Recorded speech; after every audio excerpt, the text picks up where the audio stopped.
அதுக்கு ரசூலா விளக்கம் எல்லாமே இருக்குன்னு நினைக்கிறாங்க. அப்படிலாம் இல்லை. குர்ஆன்ல 95% விளக்கம் சொல்லப்படாததாக இருக்கு. அது நாமளே விளங்கக்கூடிய விதத்தில் தான் இருக்கு. அப்போ இங்கே கலிமா தையீபா பற்றி அல்லாஹ் சொல்கிறான், இது தன்னுடைய இறைவனின் அனுமதியை கொண்டு ஒவ்வொரு காலத்திலும். அப்போ இது ஒரு மரம், அப்போ அது ஆழமாக இருக்கணுங்கிற. இது பாருங்க, இது தௌஹீது. தௌஹீதுங்கிற மரத்திலிருந்து மனிதர்களுக்கு ஒவ்வொரு காலகட்டத்திலையும் கனிகள் வெளிப்பட்டு கொண்டே இருக்கும். இதுதான் சப்ஜெக்ட். அப்போ ஏகத்துவத்தில் ஒரு காலத்தில் அன்றன்றைய காலத்துக்கு என்ன மரம் பழம் தேவையோ அந்த பழத்தை அது கொடுக்கும். இப்போ நபி ஸல்லல்லாஹு அலைஹி வஸல்லம் காலத்துடைய பழம் என்ன? அரசியல் சீர்திருத்தம், கிலாஃபத். அரசியல் சீர்திருத்தம், நபி ஸல்லல்லாஹு அலைஹி வஸல்லம் வளர்ச்சி அடைந்த மனித குலத்திற்கு அது தேவை. அப்போ மரம் இருந்துக்கிட்டே இருக்கும். ஆதம் நபியிலிருந்து உலகம் அழியிற வரைக்கும் அந்த ஏகத்துவங்கிற அந்த மரம் இருந்துக்கிட்டே இருக்கும். அந்த மரத்தில் திடீர்னு முளைக்கும் கிலாஃபத். இவங்க என்ன கிண்டல் பண்ணுறது, ஆதம் அலைஹிஸ்ஸலாமுக்கு கிலாஃபத் கொடுக்கப்பட்டுச்சா? அப்போ நபிமார்கள் எல்லாம் கிலாஃபத்தாக வந்தாங்களா? அது கொடுக்க வேண்டிய நேரத்தில் அந்த பழம் கொடுக்கும். இப்போ வெளிப்பட வேண்டும். ஆனால் அந்த மரம் எப்பயுமே இருக்கும். கிலாஃபத்துங்கிற அந்த தௌஹீதுங்கிற அந்த மரம். அப்போ இதிலிருந்து வந்த ஒரு அதுதான் ஏகத்துவ ஜனநாயகம்ங்கிறோம்ல. அப்போ மக்கள் நல ஆட்சியும் வந்து ஒரு கிளையாக அது வந்து வெளிப்படுது. இதில் இன்னொரு விஷயமும் புரிஞ்சுக்கணும். என்ன அப்படின்னா, இந்த மரத்தை வச்சுட்டு தான் நம்ம பழத்தை வந்து எதிர்பார்க்கணும். புரியுதா? நம்ம கேட்குறது என்ன? பழம்.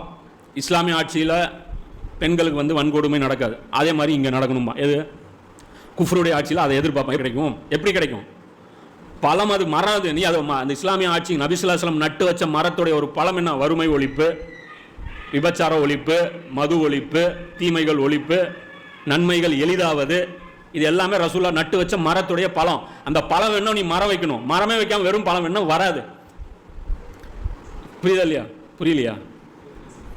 அப்போ நம்ம கேட்குறது அதனால வந்து பழத்துக்காக இவங்க போராடுறாங்க பாருங்க. நாங்கள் வந்து மது ஒழிப்புக்காக நாங்கள் நோட்டீஸ் கொடுக்குறோம். என்ன மது ஒழிச்சிருவாங்க? மது ஒழிஞ்சிருமா? ஒழியாது. அப்போ அதுதான், இது ஒழிக்கவும் முடியாது. அவங்க கோரிக்கையை ஏற்றுக்கவும் மாட்டாங்க. கேட்டால் என்னன்ற நன்மை ஏவி தீமை தடுக்கிறாங்களா? நன்மை ஏவி தீமை தடுக்கிற மெத்தடே இது கிடையாது.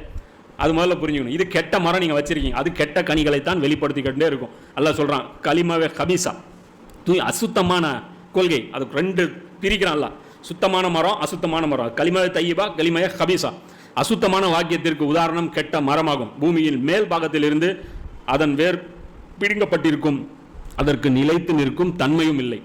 அல்லாஹ் இது ரெண்டு உதாரணம் சொல்கிறான். இது வந்து இது நிற்காது, இது துனியாவிலேயே இது பிச்சுட்டு போயிடும். ஆனால் அந்த மரம் எங்கே உங்களுக்கு பலன் கொடுக்கும்? மறுமை வரைக்கும் உங்களுக்கு அது பலன் கொடுக்கும். எது? அல்லாஹ்வுடைய அந்த தௌஹீதின் அடிப்படையில் அந்த ஒரு மரத்தை நீங்கள் நிறுவிட்டீங்கன்னா அந்த மரம் உங்களுக்கு துனியாவிலையும் பலன் கொடுக்கும், ஆதம் அலைஹிஸ்ஸலாம் காலத்துக்கும் கொடுக்கும், எல்லா காலத்துக்குமே அது கொடுக்கும். எவர்கள் ஈமான் கொள்கிறார்களோ அவர்களை உலக வாழ்விலும் மறுமையிலும் உறுதியான சொல்லை கொண்டு அல்லாஹ் உறுதிப்படுத்துகிறான். இந்த நம்பிக்கை கொண்டவர்களை அல்லாஹ் உறுதிப்படுத்துகிறான், துனியாவிலையும் மறுமையிலும். இன்னும் அநியாயக்காரர்களை அல்லாஹ் வழி தவற செய்து விடுகிறான். அநியாயம்னா இது ஷிர்க், ஜுல்முன் அசீம். இது